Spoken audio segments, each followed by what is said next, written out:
কি? তাহলে আল্লাহ আল্লাহ জিক্র করার নির্দেশ কোরআনে আছে না নাই? সহিহ বুখারীর হাদিস, আল্লাহর হাবিব ইরশাদ করেছেন, জাদ্দিদু ঈমানাকুম, তোমরা তোমাদের ঈমানকে তাজা করো। সাহাবায়ে কেরাম প্রশ্ন করলেন, কাইফা নুজাদ্দিদু ঈমানানা ইয়া রাসূলুল্লাহ, কেমন করে আমরা আমাদের ঈমানকে তাজা করব? আল্লাহর হাবিব বললেন, কাফিরু লা ইলাহা ইল্লাল্লাহ, বেশি বেশি পড়ো লা ইলাহা ইল্লাল্লাহ। আপনারা লা ইলাহা ইল্লাল্লাহ পুরা পড়েন না অর্ধেক পড়েন? আমাদের দেশে আবার অর্ধেক জিকির চালু আছে, শুধু ইল্লাল্লাহ। এটা সুন্নতের খেলাফ, এটা সুন্নতের খেলাফ। ইল্লাল্লাহ অর্থ কি? আল্লাহ ছাড়া। তো জিকির কি আল্লাহর হবে না আল্লাহ ছাড়ার হবে? তো জিকির কি হবে? লা ইলাহা ইল্লাল্লাহ, শুধু ইল্লাল্লাহ। জোরে বলেন সুন্নাত কি? লা ইলাহা ইল্লাল্লাহ। আমি বলছি না ইল্লাল্লাহ জিকির নাজায়েজ হারাম, আমি বলছি সুন্নাত এবং বেশি সওয়াব হচ্ছে শুধু ইল্লাল্লাহ জিকির না লা ইলাহা ইল্লাল্লাহ জিকির? সহিহ বুখারীর অন্য হাদিস, আল্লাহর হাবিব ইরশাদ করেছেন, লা তাকুমুস সাআতু হাত্তা ইউকালা আল্লাহু আল্লাহ, যতক্ষণ পর্যন্ত এই ভূপৃষ্ঠের জমিনের উপর আল্লাহ আল্লাহ বলার মানুষ থাকবে, আল্লাহ আল্লাহ জিকির হবে, ততক্ষণ কিয়ামত হবে না। তাহলে মৌখিক জিকির আছে না নাই? করবেন, করেন না আপনার কিসমত খারাপ, কিন্তু করা যাবে না এরকম ফতোয়া দিয়ে উম্মতের মধ্যে ফিতনা সৃষ্টি করবেন না। আল্লাহ তাআলা সালাতকে, নামাজকে জিকির বলেছেন। কি বলেছেন?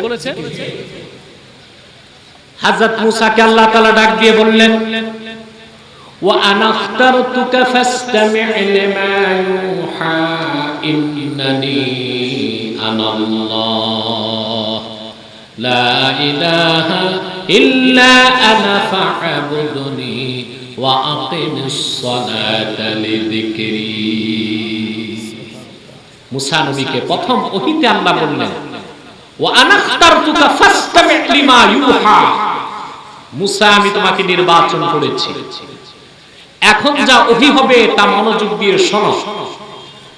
ইন্নানি আনাল্লাহ, আমি হলাম আল্লাহ, লা ইলাহা ইল্লা আনা, আমি ছাড়া মাবুদ নাই, ওয়া আকিমিস সালাতা লিযিকরি, আমার ইবাদত করো, আমার জিকির হিসেবে নামাজ পড়ো।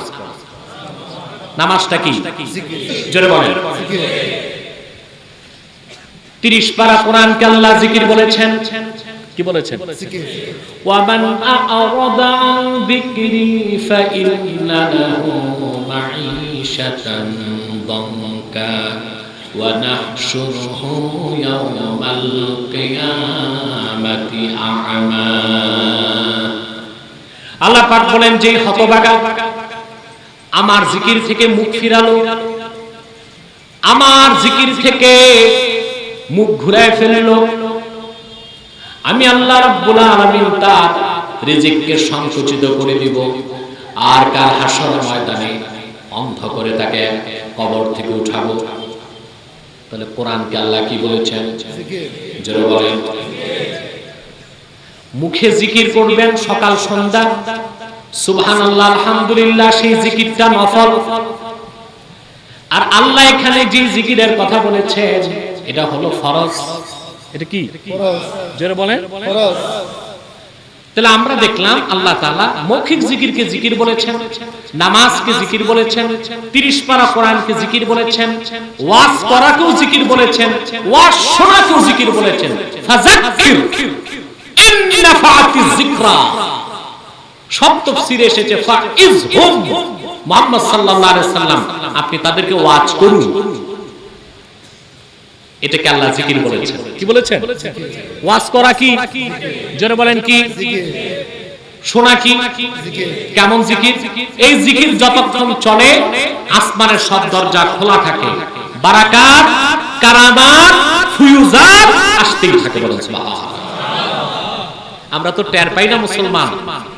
করোনাতে সারা দুনিয়া বিপর্যস্ত হয়েছে, বাংলাদেশ ক্ষতির থেকে বেঁচেছে। বাঁচে নাই? এটা কি সরকারের কৃতিত্ব? মেডিকেল সায়েন্সের কৃতিত্ব? পৃথিবীতে সর্বাধুনিক প্রযুক্তি সম্পন্ন মার্কিন যুক্তরাষ্ট্র করোনার আঘাতে বিপর্যস্ত হয়েছে। গোটা পশ্চিমা দুনিয়ার অর্থনীতি ভেঙে টুকরা টুকরা হয়ে গেছে। সে দেশের হসপিটালগুলোতে মৃত মানুষের লাশ রাখার জায়গা পর্যন্ত ছিল না। বাংলাদেশে 17,46,00,000 মানুষ।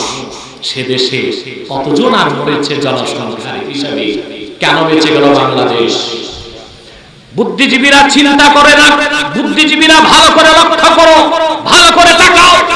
মেডিকেল সায়েন্সের কারণে নয়, স্বাস্থ্য মন্ত্রণালয়ের কৃতিত্ব নয়, গভর্নমেন্টের কৃতিত্ব নয়। আরব বিশ্বকে বাদ দিলে সারা দুনিয়ায় আল্লাহর কোরআনের তো মাহফিল হয় না, বাংলাদেশে যত মাহফিল হয় এই কোরআনের মাহফিলের কারণে বাংলাদেশ করোনা থেকে বেঁচেছে। অতএব মাহফিল বন্ধ করা যাবে না। যতদিন পূর্বাকাশে সূর্য উদিত হয়ে পশ্চিমে ডুববে, যতদিন বাংলাদেশের স্বাধীনতা টিকে থাকবে, আল্লাহর কোরআনের মাহফিল চলবে চলবে চলবে।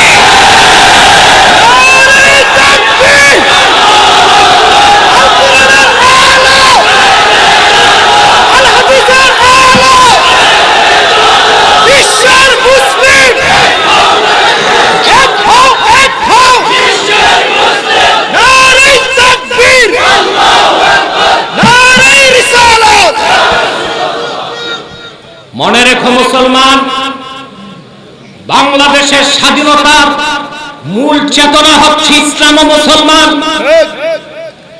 ইসলাম যতদিন বাংলাদেশে থাকবে, মুসলিম জাতিসত্তা যতদিন বাংলাদেশে থাকবে, বিদেশি কোন আগ্রাসী শক্তির পক্ষে স্বাধীন বাংলায় বিষাক্ত দাঁত বসাতে দেওয়া হবে না। কোটি কোটি মুসলমান যত প্রভাবশালী আগ্রাসী শক্তি হোক, তাদের কারো হাতকে ভেঙে টুকরা টুকরা করে দিন। আমার ভাইরা, কোরআন হচ্ছে এমন এক জিক্র যা তেলাওয়াত করে রহমত আসে, শুনলে রহমত আসে। সুবহানাল্লাহ। কোরআনকে আল্লাহ জিকির বলেছে। কথা বুঝতেছেন? এখানে জিকির বলতে কোনটা বুঝিয়েছেন, এটা হচ্ছে প্রশ্ন। আল্লাহ রাব্বুল আলামিন বলেন, ইন্নামাল মুমিনুনা আল্লাযীনা ইযা যুকিরাল্লাহু ওয়াজিলাত কুলুবুহুম ওয়া ইযা তুলিয়াত আলাইহিম আয়াতুহু যাদাতুহুম ঈমানান ওয়া আলা রাব্বিহিম ইয়াতাওয়াক্কালুন। প্রকৃত মুমিন তো তারাই, ইযা যুকিরাল্লাহ, যখন তাদের সামনে আল্লাহর জিকির হয়। আল্লাহ অনেক কিছুকে জিকির বলেছেন না? আরে বাবা কথা বল। এখানে কোন বিষয়কে জিকির বলেছেন? প্রসিদ্ধ সব তাফসীরে এসেছে ইযা যুকিরা ইনদাহুম আহকামুল্লাহ, যখন তাদের সামনে আল্লাহর বিধান, আল্লাহর আইনকে তুলে ধরা হয়, সেই বিধানকে ও আইনকে মানার জন্য তাদের অন্তর প্রস্তুত হয়ে যায়। সুবহানাল্লাহ বলবেন। তাহলে আল্লাহ তাআলা আহকামে শারঈয়্যা, শরিয়া ল অফ শরিয়া, শরিয়া আইন কানুন বিচারকেও আল্লাহ তাআলা কোরআন কারীমে জিকির বলেছেন। কি বলেছে? জিকির। কিন্তু এই জিকিরের কথা আমাদের দেশে কম উচ্চারিত হয়। পীর সাহেব যারা আছেন সকাল সন্ধ্যা নফল জিকিরের তাকিদ দেন, কিন্তু আহকামুল্লাহ, আহকামে শারঈয়্যা, কোরআন কারীমের আইন ও কানুন ও বিধানের কোনো কথাই তারা বলেন না। তার মানে নফল জিকির ধরলেন, ফরজ জিকির ছাড়লেন। আগে কি? ফরজ, তারপরে নফল, ওয়াজিব, তারপরে সুন্নাহ, তারপরে। আমি কি কথা বুঝাতে পারলাম? তাহলে জিকির নিয়ে বাড়াবাড়ি চলবে না, মৌখিক জিকির তা করতে হবে, তবে নফল। ঠিক কিনা? 5 ওয়াক্ত নামাজ জিকির তবে ফরজ, ঠিক কি না? আহকামে শরিয়া, শরীয়তের বিধিবিধানকে বিশ্বাস করা ফরজ, তা বাস্তবায়ন করা ফরজ। এক কথায় বলতে পারেন কোরআনের আইন, এটা জিকর। এটা কি? আমরা কোরআনের আইনকে বিশ্বাস করি। আমার দেশে আমি আগেই বলেছি অনেক ফরমালিন যুক্ত মুসলমান আছে, দাড়ি টুপি জুব্বা কুর্তা জিকির ফিকির ঠিক আছে, কিন্তু ইসলামী শাসন ব্যবস্থা, ইসলামী আইনকে, ইসলামী বিধানকে তারা বিশ্বাস করে না। তাদের ক্ষেত্রে আমি তাদেরকে 3 শ্রেণীর কোন শ্রেণীতে রাখবেন? মুমিন না মুনাফিক না কাফের? আল্লাহ কি বলেন সেটা শুনেন। আল্লাহ পাক বলেন, ওয়ামান লাম ইয়াহকুম বিমা আনজালাল্লাহু ফাউলাইকা হুমুল কাফিরুন। আল্লাহ তাআলা যা নাযিল করেছেন তার হাবিব মুহাম্মদ সাল্লাল্লাহু আলাইহি সাল্লামের মাধ্যমে মানব জাতির ইহকালীন কল্যাণ, পরকালীন মুক্তির জন্য যে বিধান, যে আইন, যে আহকাম আল্লাহ নাযিল করেছেন, সেটা যারা বিশ্বাস করবে না, আল্লাহ বলেন ফাউলাইকা হুমুল কাফিরুন। আল্লাহ তাদেরকে কি বলেছেন? আমাকে তো বদনাম দেন, আমি কথায় কথায় কাফের বলি, এজন্য আমি বলি নাই। কে বলেছেন? আল্লাহ। আল্লাহর সাথে ঝগড়া চলবে? চলবে? জিকির বুঝতেছেন? ভালো করে বুঝতেছেন? আহকামে শরিয়া, আল্লাহর হাবিব মুহাম্মদ সাল্লাল্লাহু আলাইহি ওয়াসাল্লাম ১৫০০ বছর আগে আল্লাহর পক্ষ থেকে যে বিধান, যে আইন দিয়েছেন, তা বিশ্বাস না করলে আপনি মুসলমান হতে পারবেন না। আর তা প্রতিপালন বা বাস্তবায়ন না করে আপনি খাঁটি মুমিন হতে পারবেন না। আজকে একটা কথা ব্যাপক ছড়িয়ে আছে, আমাদের এক বিচারকও বলেছে, বিচারের বাণী নিভৃতে কাঁদে। বলছে না? আচ্ছা, বিচারের বাণী নিভৃতে আগে কাঁদতো, এখন প্রকাশ্যেই কাঁদে, ঠিক কি না? পৃথিবীতে একটা মুখরোচক কথা আছে, আইনের শাসন। বলা হয় পৃথিবীতে আইনের শাসন মার্কিন যুক্তরাষ্ট্র, আর আমার দৃষ্টিতে যুক্তরাষ্ট্র আইনের নামে সবচেয়ে বেআইনি কাজ করছে। সে দেশে একটি বিড়ালকে হত্যা করলে $৬,০০০ জরিমানা করা হয়। কোথায়? আমেরিকাতে বিড়াল হত্যা করলে $৬,০০০ জরিমানা করা হয়। কিন্তু সেই মার্কিন যুক্তরাষ্ট্র অবৈধভাবে উপসাগরীয় যুদ্ধে 22 লক্ষ মুসলমানকে হত্যা করেছে, সিরিয়াতে লক্ষ লক্ষ মুসলমানকে হত্যা করেছে, আফগানিস্তানে, লিবিয়াতে লক্ষ লক্ষ মুসলমানের রক্ত ঝরিয়েছে, কিন্তু স্বৈরাচার শাসকদের বিচার যুক্তরাষ্ট্রের আদালতে হয় না। বিড়াল হত্যার বিচার আছে, বিড়াল হত্যা, কিন্তু আল্লাহর আকাশের নিচে সর্বশ্রেষ্ঠ জাতি মুসলমান হত্যার বিচার নাই। এই হলো যুক্তরাষ্ট্রের আইনের শাসন। এটা কি? এখন বিচারের বাণী নিভৃতে কাঁদে না জোরে জোরে কাঁদে? কথা বলে এত জোরে কাঁদে যে বিচারক শুনছে। সেজন্য তিনি দুঃখ করে বলেছেন, কি বলেছেন? বিচারের বাণী নিভৃতে কাঁদে। পৃথিবীর কোথায় আইনের শাসন পাবেন? আইনের শাসন, আইনের চোখে সমান অধিকার, এটা একমাত্র গ্যারান্টি দিতে পারে 30 পারা কোরআন। তাফসীর দুররে মানসুরি ইমাম সিউতি, তাফসীর ফাতহুল কাদির ইমাম শাওকানি, তাফসীর বাহরুল মুহিত ইবনে আবি হাতিম, 4টা তাফসীর আমি দেখেছি। বলবো হাদিসটা? আমি বুঝতে পারছি আপনাদের ব্যাটারি ডাউন হয়ে গেছে, শুধু মাইকেরটা না, আপনাদেরটা ডাউন হয়েছে। আমি ব্যারোমিটার দিয়ে টেস্ট করব, কে কে ঘুমান হাত উঠান।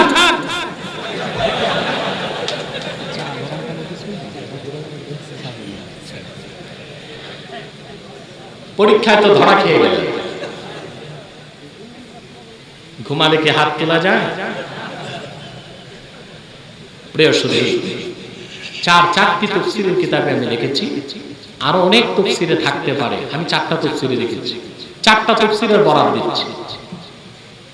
রাসূল করিম সাল্লাল্লাহু আলাইহি ওয়াসাল্লামের কাছে দুই ব্যক্তি আসলেন বিচার প্রার্থনা, একজন মুসলিম আর একজন ইহুদি।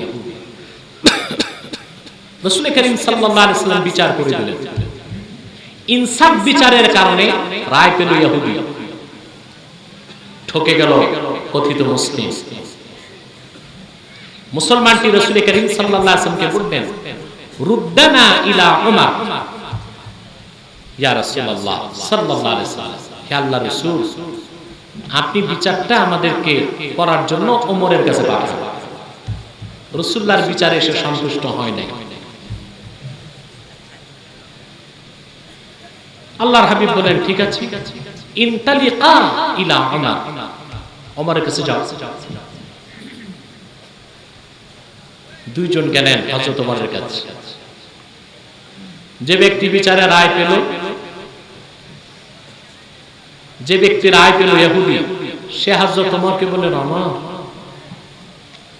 আল্লাহ রাসূল সাল্লাল্লাহু আলাইহি ওয়াসাল্লাম ইতিমধ্যে বিচার করে দিয়েছেন,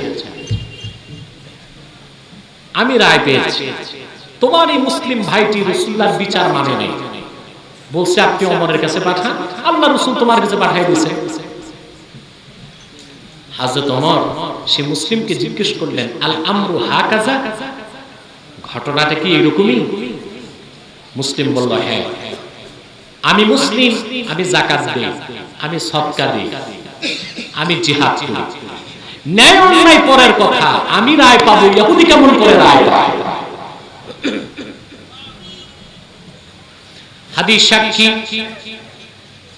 হযরত ওমর দুজনকে বললেন, মাকানাকুমা হাত্তা আরজিয়া ইলাইকুমা, দুইজন এখানে দাঁড়িয়ে থাকো, আমি আসার আগ পর্যন্ত আমি এসে দ্বিতীয় বিচারটা করে দিব।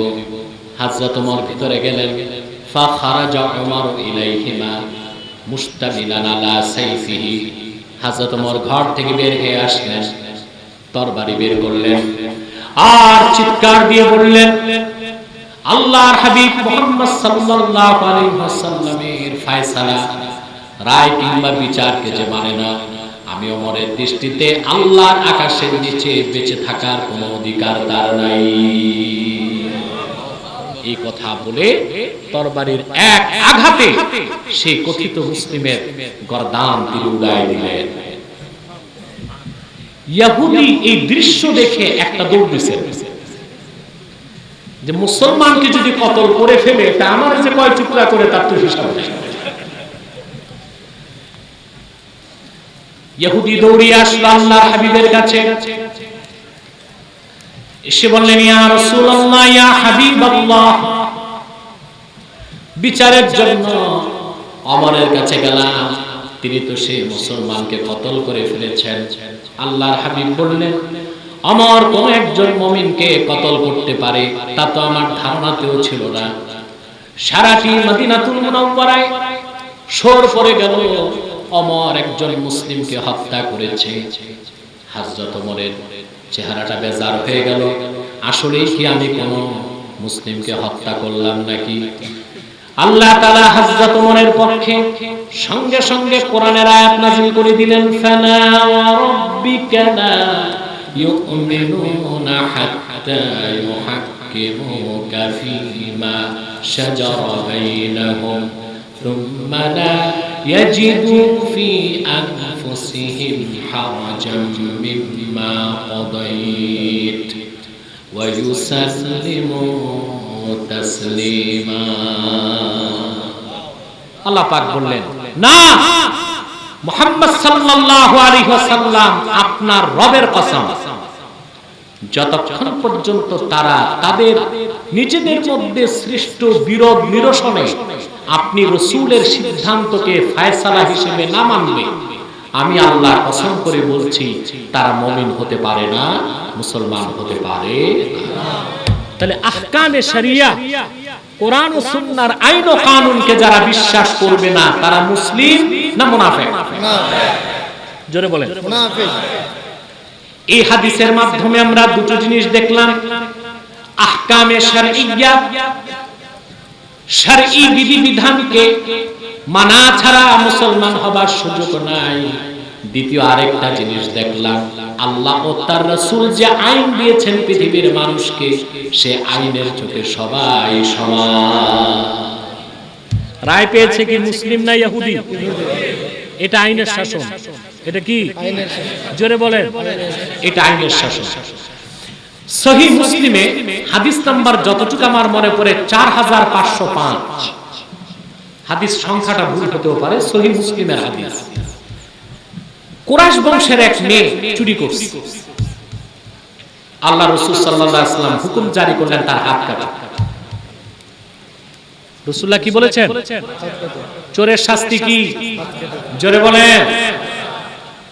এখানে একটু পার্থক্য আছে। চোর দুই প্রকার, একটা স্বভাব চোর, একটা অভাব চোর।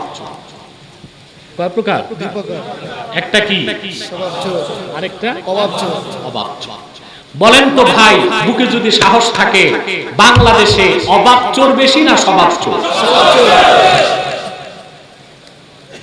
স্বাধীনতার স্থপতি বঙ্গবন্ধু শেখ মুজিবুর রহমানের জীবনে সবচেয়ে বড় কষ্ট ছিল এটা।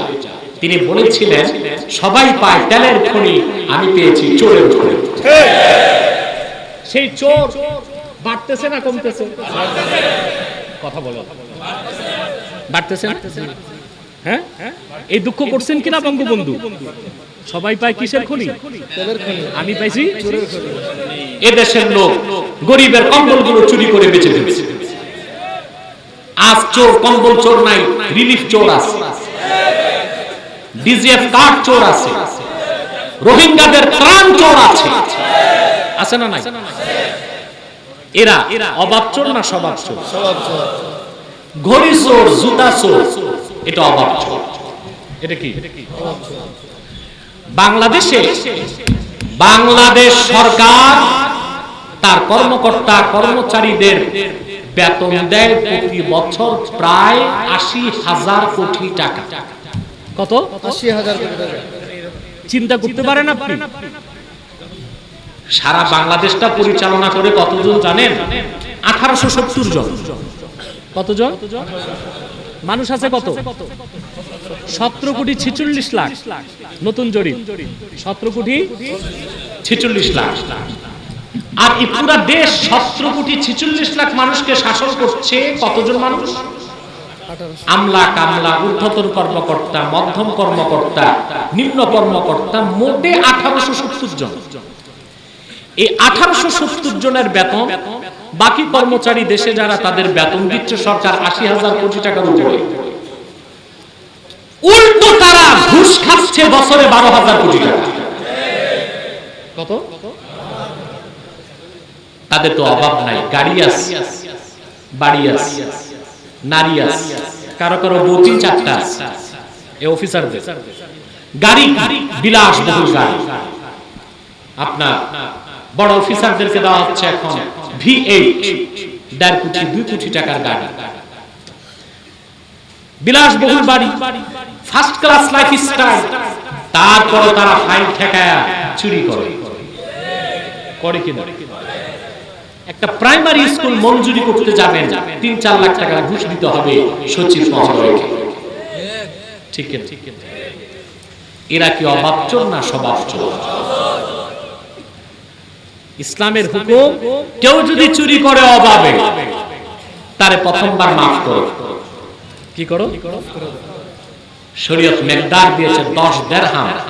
১০ দিরহামের কম যদি চুরি হয়, তার হাত কাটবে না, কারণ সে পেটের ক্ষুধায় চুরি করতে পারে। বেশি চুরি যেটা, ওইটা অভাব চোর না, ওটা স্বভাব চোরের কাজ। স্বভাব চোরের ক্ষেত্রে কোরআনের আইন হলো আস-সারিকু ওয়াস-সারিকাতু ফাকতাউ আইদিয়াহুমা জাযাআন বিমা কাসাবা নাকালাম মিনাল্লাহ। চোর পুরুষ হোক মহিলা হোক, তার হাত কাটো। কি কাটো? এই ক্ষেত্রে ধনীরা বাঁচবে, গরিবদের উপর বিচার প্রয়োগ, তা না। আইনের চোখে সব সমান।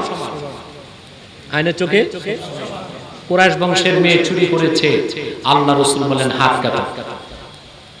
সাহাবায়ে কেরাম চিন্তায় পড়ে গেলেন, পৃথিবীর শ্রেষ্ঠ বংশ কুরাইশ বংশের মেয়ে যদি হাত কাটা হয় তাহলে তো বংশমর্যাদা কলঙ্কিত হয়। এখন তার